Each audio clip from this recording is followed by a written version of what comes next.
Bonjour, bonsoir à tous et bienvenue dans cette vidéo où on va parler TPMP, emploi fictif et USA. Et pour commencer, parlons de la polémique télé du moment, Cyril Hanouna contre Louis Boyard. En effet, ce jeudi 10 novembre, le célèbre présentateur et le député NUPES, encore les gauchos, ont eu une altercation sur le plateau de TPMP. La raison? Eh bien tout simplement parce qu'en plein débat sur l'océan Viking et les migrants, Louis Boyard a critiqué Vincent Bolloré. Vincent Bolloré, le multimilliardaire français, mais surtout patron du groupe Canal qui possède TPMP. Et manifestement, Hanouna n'a pas trop apprécié qu'on parle mal de son patron, attaquant Boyard sur le champ, allant même jusqu'aux menaces et insultes. Mais tu m'étonnes qu'il se soit énervé. Attends, Louis Boyard il vient chez Bolloré pour dire qu'il a un procès avec 145 Camerounais, que son statut de multimilliardaire est bien plus problématique que celui des migrants qui viennent en France ou pas, et que ça serait ça la vraie source des problèmes dans le monde, la mauvaise répartition des richesses.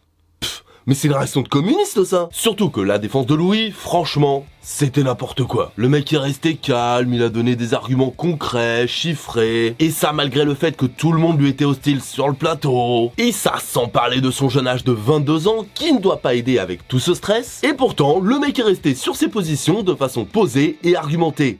C'est n'importe quoi. En plus, le gars, il dit au calme que TPMP encourage la montée de l'extrême droite. Est-ce qu'il a une preuve au moins? Ok, à part le nombre d'invités de partis d'extrême droite, clairement au-dessus des autres groupes politiques. Les actions de Bolloré à travers le monde, les changements dans le groupe Canal+, depuis qu'il est à sa tête, et les débats globalement sur TPMP.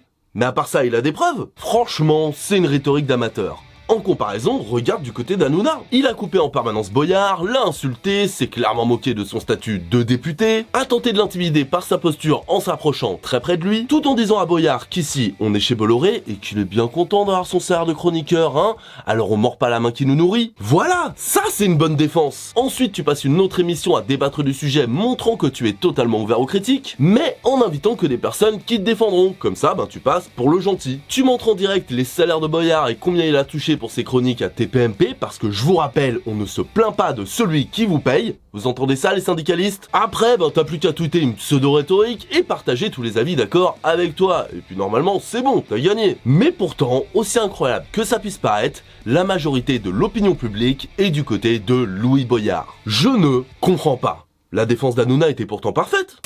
Emploi fictif maintenant. En effet, Caroline Magne, l'ex-épouse d'Éric Ciotti, est accusée par le Canard enchaîné d'avoir cumulé des emplois fictifs. Une nouvelle qu'on pourrait qualifier de choquante ou honteuse, mais personnellement, je trouve ça vachement beau. Ce loyalisme et cette abnégation envers son parti, y a pas à dire, c'est beau. Non, parce qu'après les emplois fictifs de la mairie de Paris par Jacques Chirac et l'affaire Sarkozy-Kadhafi, perpétuer les coutumes de la droite alors qu'on n'est même pas président, ça c'est de l'ambition pour son parti. Alors ok, ça la fout un peu mal quand on dénonce l'assistanat en permanence et qu'on veut enlever des allocs à tour de bras. Mais encore une fois, moi je trouve ça beau comme abnégation. Le seul reproche que je lui ferais, c'est d'avoir plagié le move de Fillon. Franchement Eric, t'aurais pu être un peu plus original.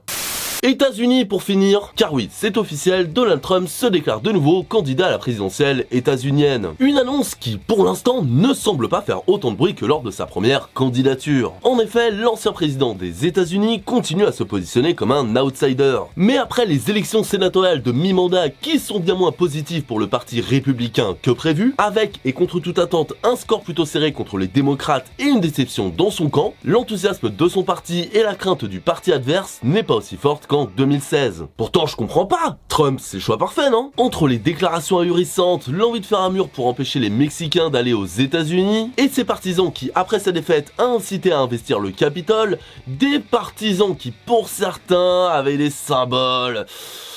Comment dire, des symboles plutôt... l'extrême droite. Je comprends pas pourquoi ils sont pas chauds les ricains. Vous préférez qui? Le vieux Bernie Sanders qui veut faire de son pays un lieu plus égalitaire et social? C'est bon, on a déjà Mélenchon chez nous, pas besoin d'un autre. En tout cas, histoire à suivre. Et si malgré tout Donald Trump est vraiment réélu président des États-Unis, eh bien on pourra se consoler en lui disant que ça nous fera probablement des bons épisodes de South Park. C'est déjà ça.